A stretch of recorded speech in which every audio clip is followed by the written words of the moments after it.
சமூகத்துக்கு என்ன நடந்தது, முஸ்லிம் சமூகத்துடைய வரலாறுகள் எவ்வாறு அமைந்தது என்ற முழுதுமே எழுதப்பட்டு பதியப்பட்டு புத்தக வடிவில் இருக்கிறது. அதனாலதான் முஸ்லிம் சமூகம் வரலாறுள்ள ஒரு சமூகம் என்பதற்கான மிக முக்கியமான ஆதாரம்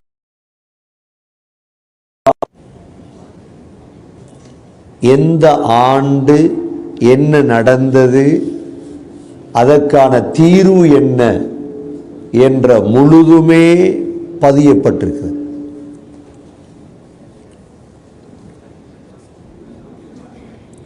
முஹம்மது ஸல்லல்லாஹு அலைஹி வஸல்லமுடைய காலம் 63 ஆண்டுகளும் 4 நாட்களும். இந்த 63 ஆண்டுகளுக்குள் கடைசி ஸல்லல்லாஹு அலைஹி வஸல்லமுடைய 23 ஆண்டுகள் இன்னும் தெளிவாக எழுதப்பட்டிருக்கிறது.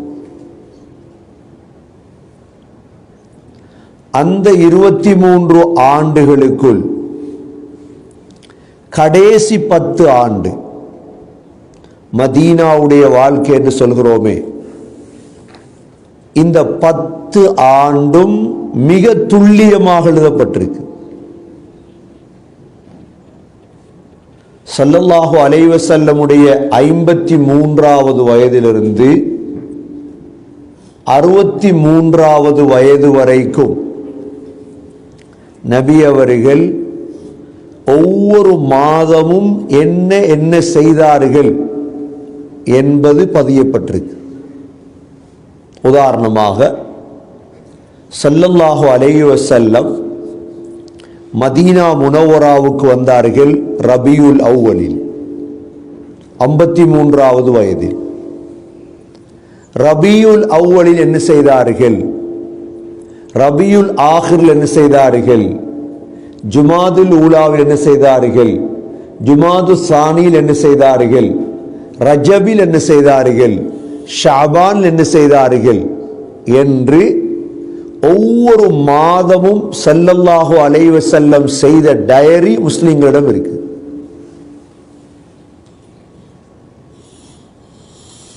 கண்ணியமிக்க சகோதரர்களே, இந்த 10 ஆண்டுகளுக்குள் ஸல்லல்லாஹு அலைஹி வஸல்லம் மதீனாவில் ஒரு சமூகத்தை உருவாக்கினார். எத்தனை ஆயிரம் பிரச்சனைகளுக்கு முகம் கொடுத்திருப்பார்கள். ஒரு பக்கம் காஃபிர்களுடைய பிரச்சனை, அதைவிட பெரிய பிரச்சனை என்ன தெரியுமா, உள்ளுக்கு இருந்து குழிவற்ற முனாஃபிக்களுடைய பிரச்சனை. சமூகத்தில் வெளிரங்கமாக இருக்கும் விரோதிய பயப்பட தேவையில்லை. உள்ளுக்கு மறைஞ்சிருக்கிறானே விரோதி, இவன்தான் விரோதி. ஜன்னா பள்ளி எடுத்தீங்கண்டா இதுக்கு வெளிரங்கமான விரோதி இருந்தா ஃபேஸ் பண்ணலாம். ஆனா பள்ளி உள்ளுக்கே இருந்தா, போர்டு உள்ளுக்கே விரோதி இருந்தா, மதீனாவுக்குள்ளே முன்சஃப்ல தொழுகிறது, முன்சஃப்ல தொழுகிறது, சதகா கொடு வேண்டா முதல் எழும்பி சதகா கொடுக்கிறது. ஆனா அவன்தான் ஆகப்பெரிய முனாஃபிக். ஸல்லல்லாஹு அலைஹி வஸல்லமுடைய சீராவை படிக்கணும் இதுக்குத்தான். விரோதிகளுக்கு முகம் கொடுத்த முறை வேறு, உள்ளுக்கிருக்கிற விரோதிகளை கண்டும் தலையை தடாவி குட்டினது வேறு.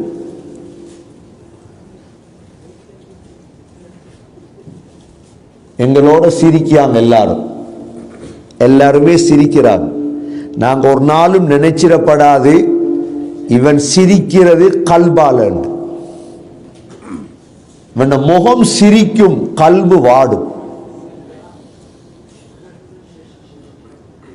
முகத்தால சிரிப்பான் எங்களோட, ஆனா அவன் கல்பு நொந்துட்டு இருக்கும், சிரிக்க மாட்டான். கல்பு சிரிக்காது, இவனுக்கு தம்பே முனாஃபிக். ஸல்லல்லாஹு அலைஹி வஸல்லம் எவ்வளவு பெரிய நபி என்றா, அபூ ஜஹிலுக்கு முகம் கொடுத்தார்கள், அப்துல்லா பின் உபை இப்னு சலூலுக்கு முகம் கொடுத்தார். உமர் ரலியல்லாஹு அன்ஹு கேட்டாங்க, யா ரசூலல்லாஹ், இவன் கழுத்தை வெட்டவானான்.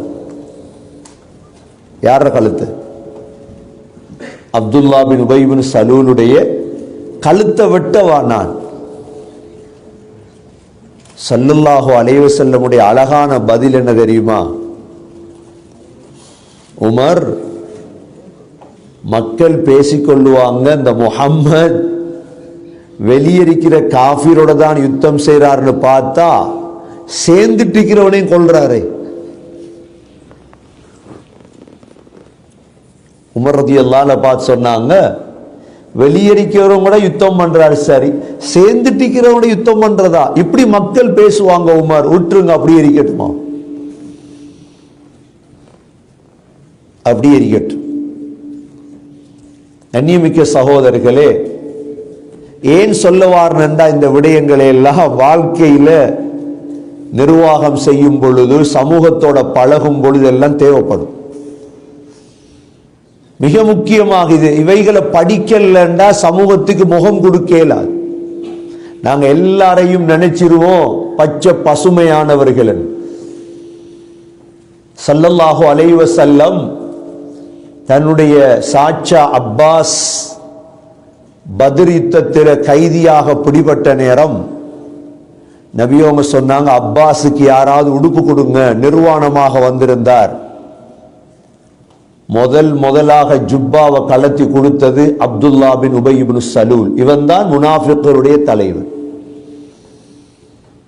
எங்கட காலத்துல முஸ்லிம் தொலை வரமாட்டார், ஆனா முனாஃபிக் அப்துல்லா பின் உபை இப்னு சலூல் தொழுது முன் சஃப்ல.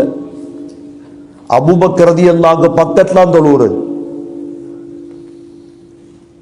அபூபக்கர் ரலியல்லாஹு பக்கத்துல முன் சஃப்ல தொழுதுட்டு இருந்தவர்.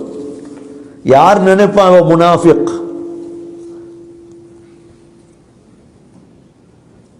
எப்ப முனாஃபிக் என்று விளங்குது? ஹிஜ்ரி 9ஆம் ஆண்டு இவர் மௌத்தாகிறார். மௌத்தாகும் பொழுது வசிய செஞ்சார், முஹம்மது ஸல்லல்லாஹு அலைஹி வஸல்லமுடைய ஜுப்பாவால தான் என்ன கஃன் செய்யும். ஏன்?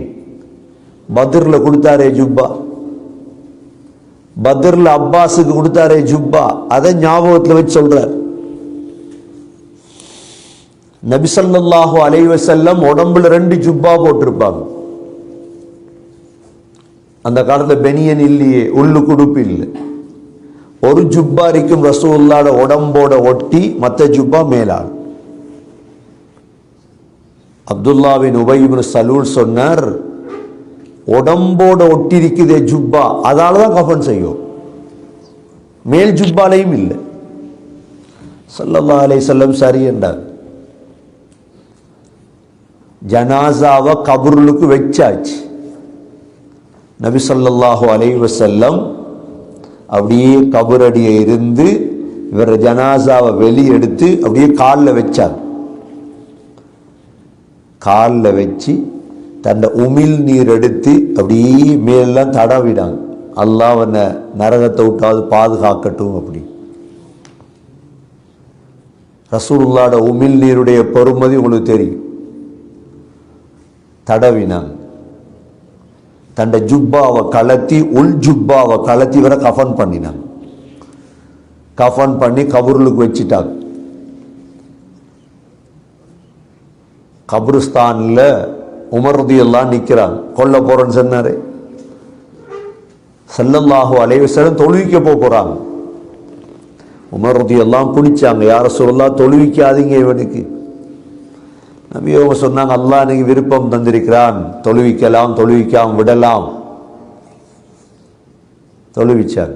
தொழுவிச்சு முடி அல்லாஹ் ஆயத்திறக்கிட்டான், இதுக்கு புறவு இப்படிப்பட்ட கபர் அடியே வரக்கூடாது நீங்க.